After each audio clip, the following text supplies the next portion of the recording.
A fawn once said to a stag, "How is it that you, who are so much bigger and fleeter than a dog, are in such fright when you behold one? If you stood your ground, I should think the hounds would fly from you."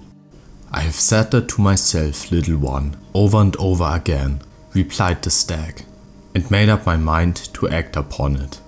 But when I hear even the bark of a single dog, I feel ready to faint and fly away as fast as I can." Ballymolloy's island is the first you arrive at.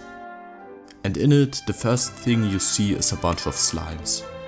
In previous Dragon Quest games, monsters are just seen as part of the world. Here, after having spent the long intro sequence in a world without monsters, there's a contrast between the regular world in the present and the depressing hellholes you visit.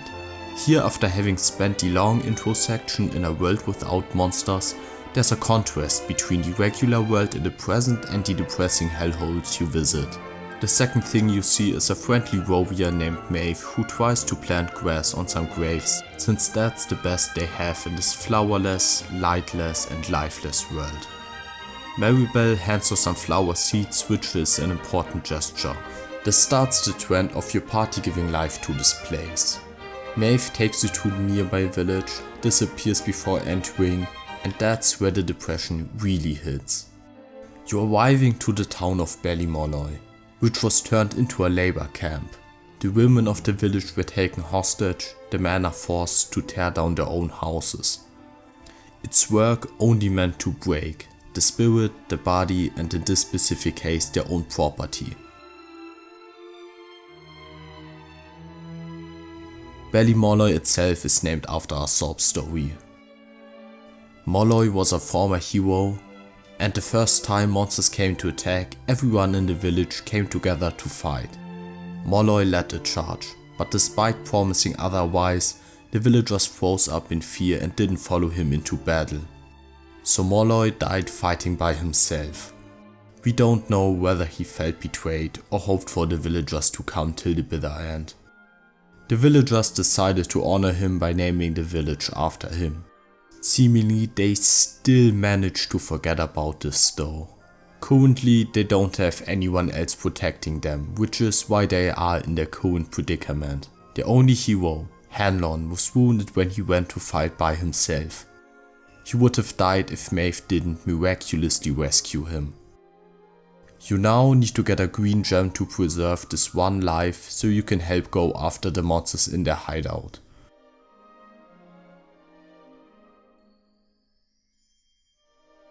It's guarded by a golem, which I don't want to look at as a sentient mythological golem to protect your oppressed, but the thing that was in Dragon Quest 1, a mindless protector and only a tool. In Dragon Quest 1 it went out of control. Here it works just as intended. He's the guardian, not of humans but of the monsters at the top of the tower. He was also the one who injured Hanlon. And you've seen him fight, both Maeve and him are leagues above you. At this point it becomes clear that you aren't stronger than whatever created the golem and controls it. Whatever awaits you in the final room of the tower. At the top there's a fight against another henchman, but afterwards Maeve appears. She reveals that she's both the boss of and one of the monsters, even if she retained her humanity. Somehow her death is the key to freeing the town's women, which is why she chose death by your hand. This is one of the cases where gameplay is worth mentioning. She won't attack you, she just defends or idles until you reduce her HP far enough. Afterwards, Hanlon is willing to finish her off. You prevent that but refuse to finish her off yourself. So Maeve is forced to take her own life.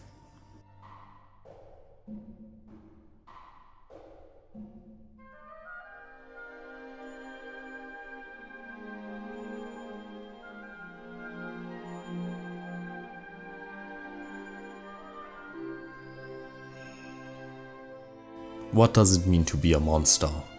Ever since Dragon Quest 4, monsters were just as smart as humans and not really something inherently bad. And here the humans are the ones who seem to do nothing but destroy. The monsters were the ones who built a tower and a golem to protect it. This switches up the traditional roles even if monster influences are forcing human hand. Ultimately, Maeve is just a person with hazy memories that is cursed to eventually need to off herself to bring the women back to Ballymolloy. Now she's the sister of Molloy, and after finding out what happened to her brother, her hatred turned her into a monster. We don't really know whether she was the one who sealed away the women. Either way, in her final stage she was a conscious individual that could have lived relatively normal if it wasn't for her life being the seal to whatever locked the women up. The game acknowledges that it isn't interested in explaining the specifics, so where the women were held or how monster transformations work at all is secondary. The bottom line is that someone set up this saw contraption with only despair waiting for its victims. What hurts is that the villagers could have nipped all of this in the bud. They were objectively strong enough to not only help the original hero, but to help themselves and save themselves from future oppression. But no argument will give courage to the coward. It's hard to say who to blame. The regular people froze up in fear. That was in their nature. The only one who was able to fight was the hero. A hero as someone beyond regular, someone courageous to look up to. Was it wrong to expect their help? Would fighting for a certain death still have been the right choice? Could this tragedy have been prevented? There's no way to turn back time, so these questions are all irrelevant. At least to the people of the village who left the next hero to die by himself again. The people of Ballymolloy didn't bother themselves. And the second hero almost died because they still wouldn't act. The only thing that was different this time was that Maeve's ghost exists now because of the previous catastrophe and you appeared. Had it not been for those two happenstances, Hanlon would have died, just like Molloy. The villagers never acted, they just waited for someone to save them. They are cowardly and sinful. The question you as the new generation of heroes need to ask yourself is whether or not they're worth saving nonetheless. And of course the answer should be yes, since compassion and empathy exist. This does however open up another dimension to interpret the Garden of Eden in. Since in this dynamic you are now acting as the savior, not the sinner. At this point it becomes clear there's nothing that could have resulted in a happy ending. Someone constructed this whole scenario, kidnapped the women, transformed Maeve and made her the key. Since this is a Dragon Quest game, you can already assume that the Demon Lord is the one pulling the strings to create such a tragedy. And this is an RPG, so you already know you'll fight him. It's a very concrete goal that you'll only be finishing 100 hours later. By now it would be more subversive if you didn't fight some great evil that was hinted at.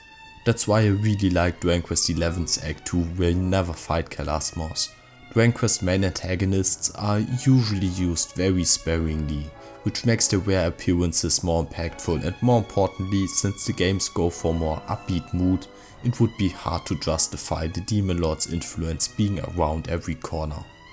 World building is restricted if the player isn't exploring a world but the remnants of a world destroyed by a Demon Lord.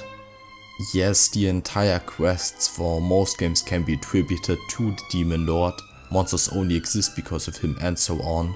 But now compare Dragon Quest VII to all of the other Dragon Quest games. Especially the last 5 where you don't even learn the main villain's name until you're most of the way done. The defining characteristic for Dragon Quest VII's world is that it's fragmented the way it is. Dragon Quest VII's world is entirely defined by what Orgodemir did to it. So now we have a pretty big thematic clash.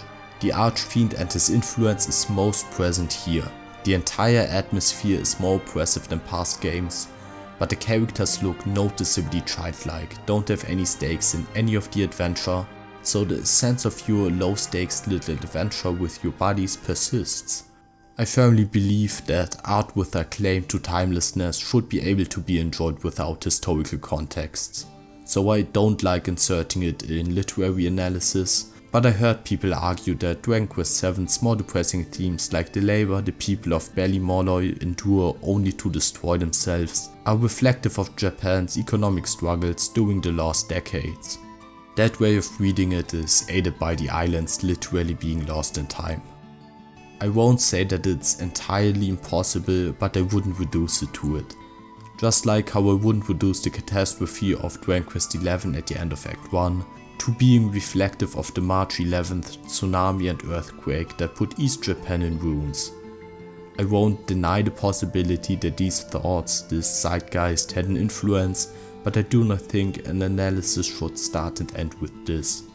The note I want to end on is that you as an outside force did give life to the whole island. First you saved Hanlon with the green gem. You maybe couldn't save Maeve, but now the sun is out. The women are back, Ballymolloy will thrive for generations to come. And on your way back you even see that the flowers have begun to bloom. Yet you still didn't change the hearts of the people, only the circumstances. If they were attacked by another wave of monsters, it would turn out the way it did the first time. And that's alright.